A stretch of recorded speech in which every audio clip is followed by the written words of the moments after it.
Hi, I'm John Stewart, Chief Investment Officer of Farmers Trust Company.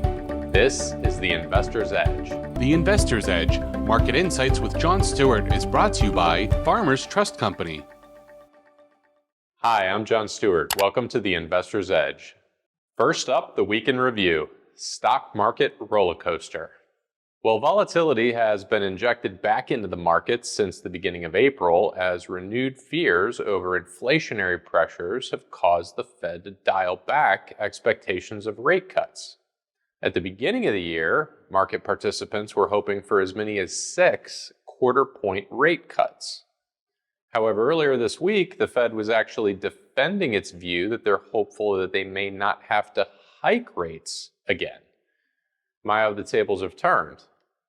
Now, stocks initially rallied on Fed Chair Jerome Powell's commentary, with the S&P index rising more than 1%. This was likely due to the Fed's announcement it will be reducing the pace of its balance sheet reduction, which has been draining liquidity from the financial system. By the end of the day, however, stocks gave it all back and then some, with the S&P actually finishing down 1/3% for the day. Investors should buckle up because the roller coaster ride is likely just beginning.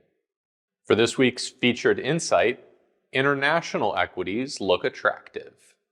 International stocks have actually outperformed the U.S. stock market by roughly 2.5% over this past month. And the outperformance may just be getting started.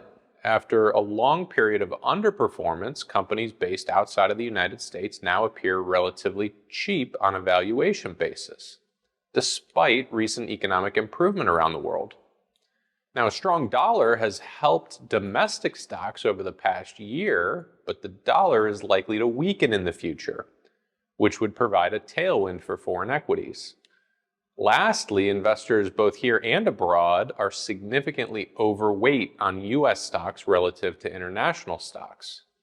So a shift toward better performance from non-U.S. stocks could create a flow of funds into those investments, exacerbating the performance trend and driving further outperformance.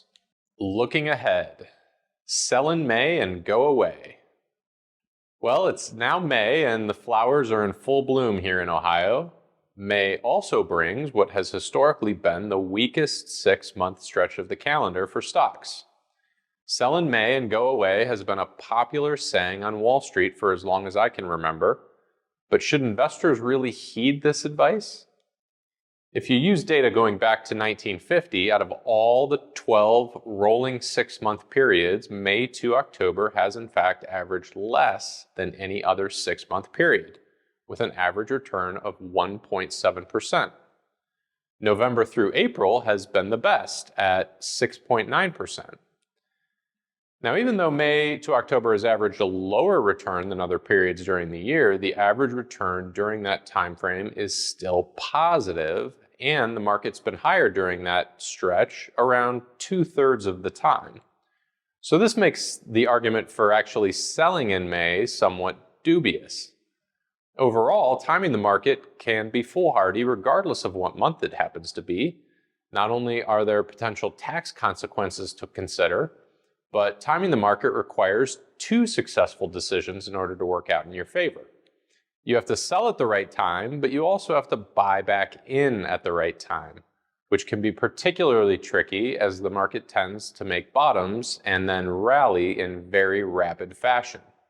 If you miss it by even a couple of days, it could end up significantly lowering your long-term return potential. Once again, I'm John Stewart. Thank you for watching The Investor's Edge. The Investor's Edge, Market Insights with John Stewart, is brought to you by Farmers Trust Company.